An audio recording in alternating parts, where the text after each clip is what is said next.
Guys, sumpah ada yang lari-lari di atas. Kayak muter gini kan? For your information, kita tuh lagi di hotel guys. Aku lagi di Bali. Kita lagi di hotel Bali. Like. Well, hello everyone. It's Rita Nurmaliza and welcome back to my channel. And I think to myself, what a wonderful world.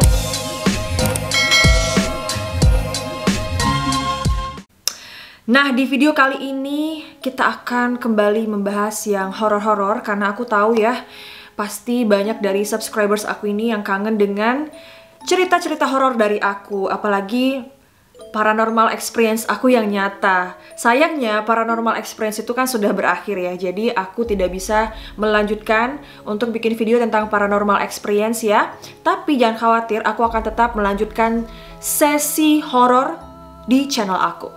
Tapi guys, sebenarnya aku takut banget bikin video ini karena video ini bakalan serem banget, tapi ya udahlah ya, aku akan memberanikan diri. Dan jangan khawatir, aku tidak bikin video ini di apartemen aku, tapi di suatu tempat. Pokoknya jauh lah dari apartemen aku. Jadi insya Allah aman ya untuk aku ya. Mudah-mudahan tidak terjadi apa-apa. Oh ya, by the way, on the way, busway, ini aku lagi pakai baju tidur, no makeup ya. Harap maklum karena aku lagi banyak banget yang diurus teman-teman. Curhat sedikit boleh dong? Curhat dong mah gitu ya.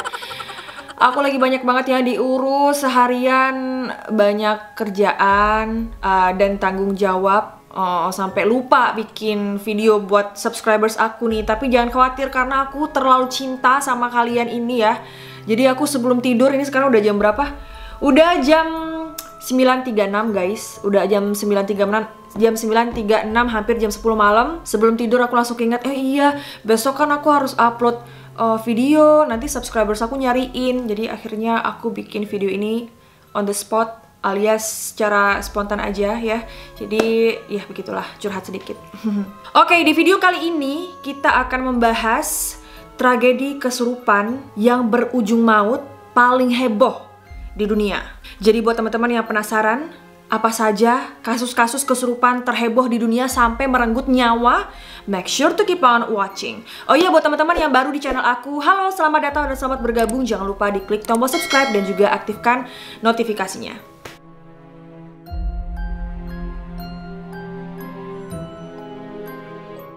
Kejadian kesurupan seringkali terdengar di Indonesia sebagai hal yang mistis. Ciri-ciri orang yang mengalami kesurupan biasanya mereka akan berteriak dengan sangat kencang atau mengeluarkan kata-kata yang tidak dapat dimengerti, meronta-ronta, menangis, dan sebagainya. Seseorang yang kesurupan juga ada yang bisa menyakiti diri sendiri, bahkan mereka ini bisa sampai meninggal. Sebenarnya kalau dalam istilah medis, peristiwa kesurupan ini dapat dijelasin ya teman-teman, yaitu kesurupan ini disebut dengan dissociative trance disorder atau DTD.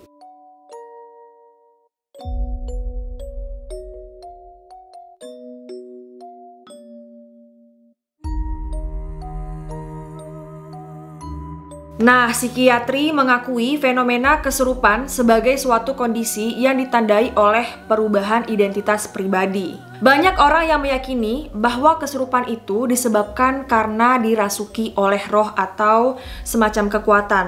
Tapi kalau dalam dunia medis tentu saja hal itu tidak dikenali.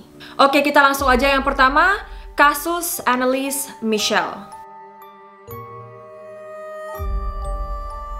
I think you already know ya, kalau misalnya aku tidak memasukkan kasus Anneliese Michel di cerita kali ini kayaknya sangat impossible, karena pasti kalian juga semua tahu ya kasus kesurupan paling tragis ya yang menimpa Anneliese Michel. Bahkan kisahnya dibuatkan film yang berjudul The Exorcism of Emily Rose.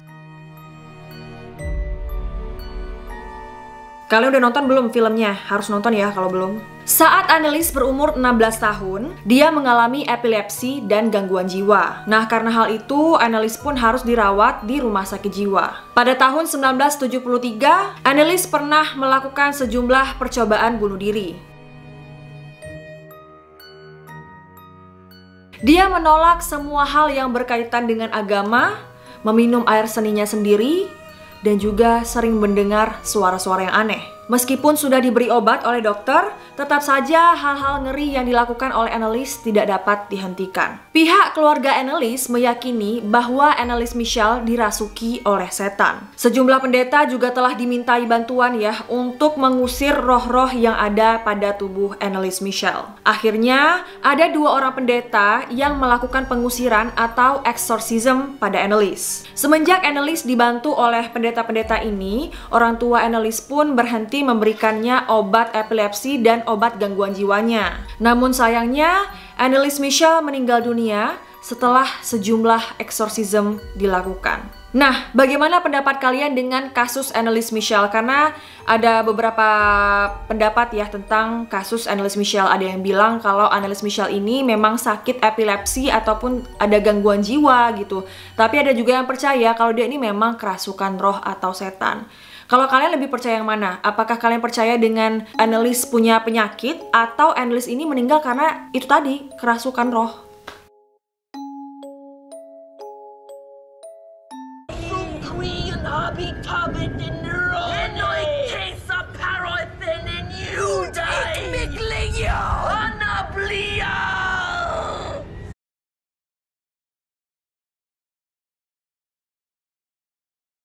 Ja, ich will auch für die anderen leiden, damit die nicht in die Hölle kommen und so. Aber dass das dann so schlimm ist und so grausam und so furchtbar, nee. Das denkt man leiden, das ist so leicht zu sagen, aber wenn es dann wirklich schlimm wird, da will man überhaupt nicht mehr, da will mein Kind.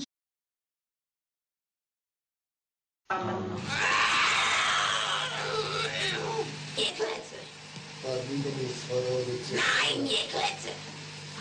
Mir Klötze! Oh, so eine Milane, ich gerne, Sind wir schon 3? Wie? Was ist so eine Scheiße? Als Kind Gottes. Ich hab ein Moderschlag!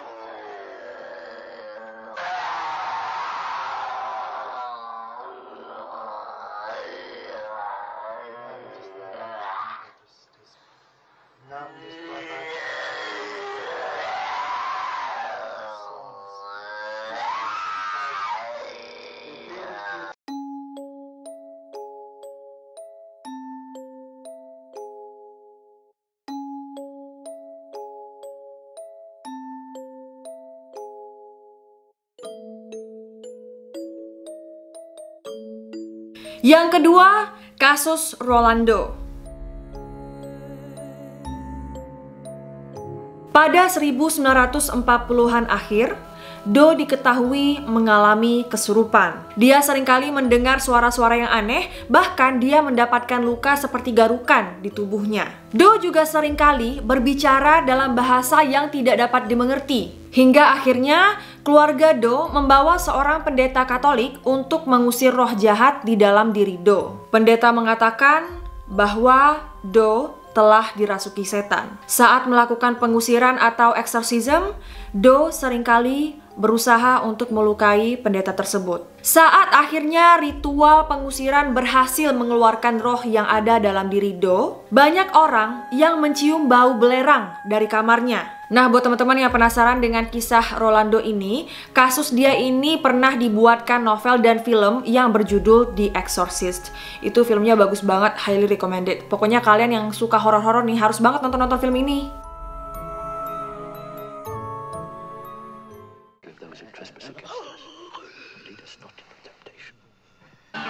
Serpents and scorpions, grant me, your unworthy servant, pardon for all my sins, and the power to confront this cruel demon. Yang ketiga, kasus Ashley Megan Watterson. Kejadian kesurupan mengerikan lainnya dialami juga oleh Ashley Megan Watterson. Kepada polisi, dia mengaku telah kesurupan dan membunuh putri kandungnya sendiri, yaitu Sarah, yang baru berumur 21 bulan. Ashley berkata, "Saya tidak pernah ingin melukai Sarah pada saat itu. Saya merasa saya telah kesurupan." Saya sangat mencintai Tuhan dan saya yakin bahwa saat itu bukan diri saya yang sebenarnya. Sebenarnya, Ashley ini udah beberapa kali melakukan percobaan pembunuhan kepada putrinya itu. Bahkan, sang putri sampai mengalami kerusakan pada otak bagian kirinya. Bagaimana menurut kalian? Apakah kalian percaya bahwa Ashley ini kesurupan atau dia memang kriminal aja gitu?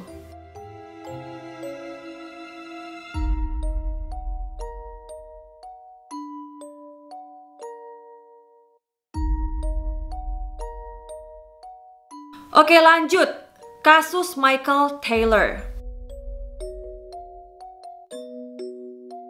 Seorang pria asal Inggris, Michael Taylor, semula hidup mesra bersama sang istri, Christine. Pasangan tersebut juga sangat religius. Taylor bergabung dengan kelompok suara gereja yang dipimpin oleh Mary Robinson. Hal aneh mulai terjadi saat sang istri menuduh Taylor memiliki hubungan dengan Robinson. Semenjak saat itu, Taylor pun mulai berperilaku aneh. Pokoknya perilakunya ini jauh dari sifat aslinya. Dan kejadian itu terjadi berbulan-bulan. Seseorang yang melihat Taylor mengatakan bahwa kemungkinan Taylor ini telah kesurupan. Begitupun dengan yang diakui sang istri. Sang istri pun memanggil pendeta untuk melakukan ritual pengusiran. Oke, setelah itu dilakukanlah pengusiran kepada Taylor. Dan kata pendetanya, dia sudah berhasil mengeluarkan roh yang ada dalam tubuh Taylor. Tapi harus berhati-hati karena kemungkinan setan itu bisa balik lagi ke dalam tubuh Taylor. Dan ternyata apa yang dikatakan pendeta itu pun terjadi. Taylor membunuh istrinya dengan sangat keji. Setelah membunuh istrinya, dia pun berlarian ke jalanan seperti orang gila dengan badan yang berlumuran darah. Oh my god guys, bagi aku ya, di antara semua cerita yang akan aku bagikan ke kalian malam ini, kasus Taylor ini yang paling mengerikan menurut aku. Karena seperti yang aku ceritain tadi, dia tuh kesurupan ya sampai berbulan-bulan gitu kan. Dan dia sampai bunuh istrinya dengan cara yang sangat keji. Pokoknya kalau aku ceritain detailnya sama kalian, kalian bakalan kayak I don't know what to say. Pokoknya kalian bakalan kaget banget karena itu bagaimana dia membunuh istrinya itu benar-benar kejam banget guys. Aku aja nggak sanggup menceritakan detail bagaimana cara dia membunuh istrinya. Nah, Taylor ini sempat ditahan oleh polisi, namun sayangnya dia harus dikeluarkan dengan alasan sakit jiwa.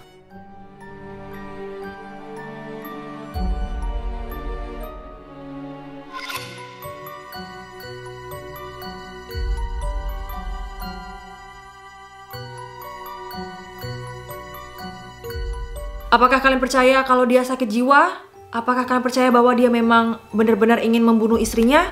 Atau dia benar-benar kesurupan? Komen ya di bawah.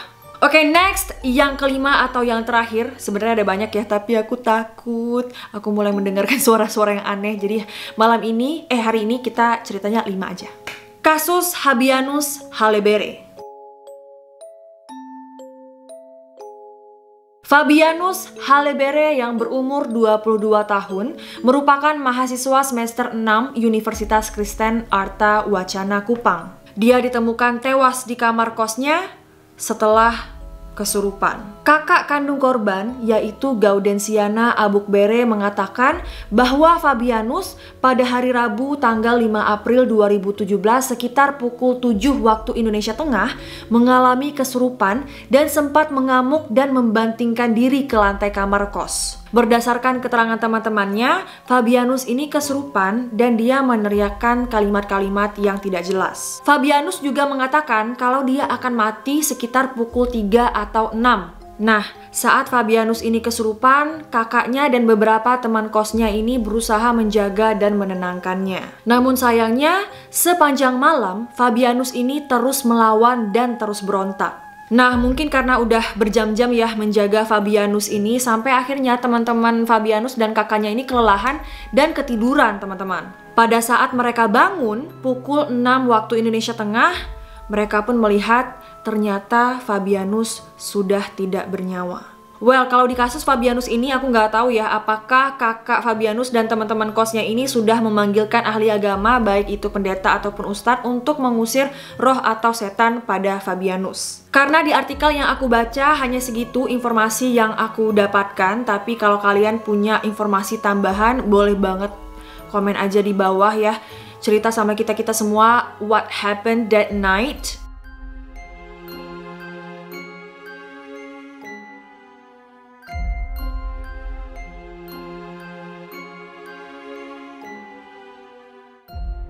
Alright teman-teman, itu dia kasus kesurupan terheboh di dunia yang sampai merenggut nyawa manusia.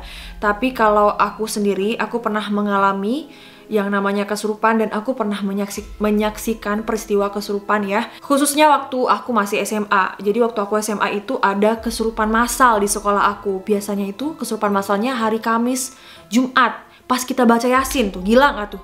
Masa pas baca Yasin kesurupan, kan emang syaiton dirojim gitu kan? Dan pas kesurupan massal itulah aku sempat kayaknya 2 kali pernah kesurupan. Itu pun udah lama ya, dan semenjak saat itu aku gak pernah kesurupan lagi sih. Tapi gimana ya, kesurupan itu gak enak rasanya walaupun gak ingat apa yang terjadi, apa yang aku katakan, apa yang aku lakukan ya.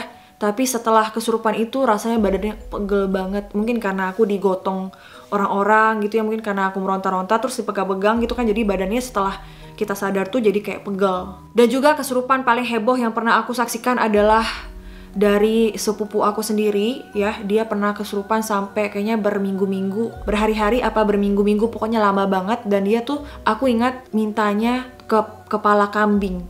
You know, that's crazy, right? Pokoknya saudara aku itu kesurupannya lama banget. Dan udah banyak banget ya ritual, ruqyah atau apapun itu yang dilakukan kepada dia. Dia by the way dia perempuan, tapi nggak ada yang berhasil.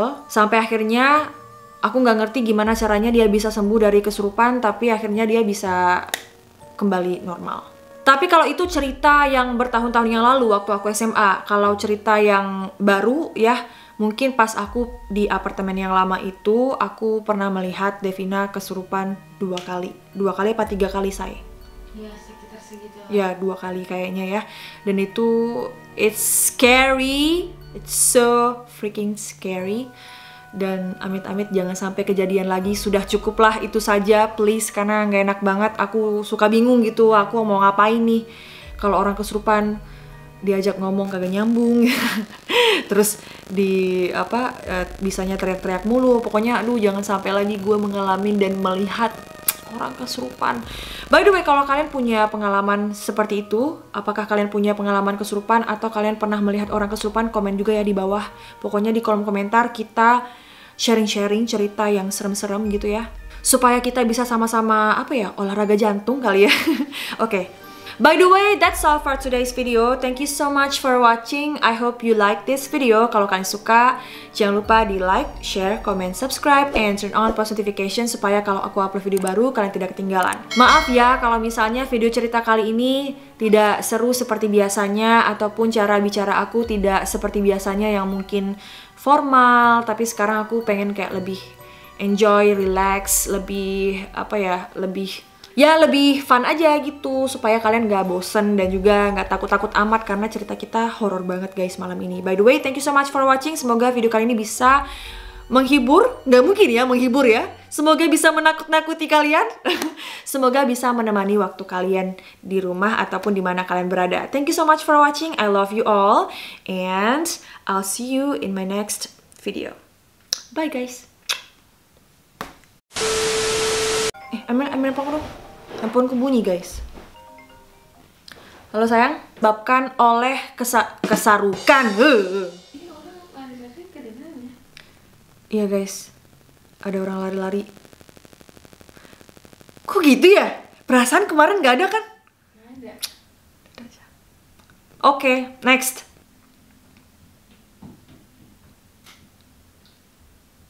What? Apa beb? Guys, sumpah ada yang lari-lari di atas. Kayak muter gini kan? For your information, kita tuh lagi di hotel guys. Aku lagi di Bali. Kita lagi di hotel Bali. Like, kemarin tuh nggak ada. Aneh banget. Oke. Kalian denger gak sih guys? Makin kencang. Ini beneran gak sih? Ya kan? Iya, kenceng banget. Sang putri sampai mengalami kerusakan.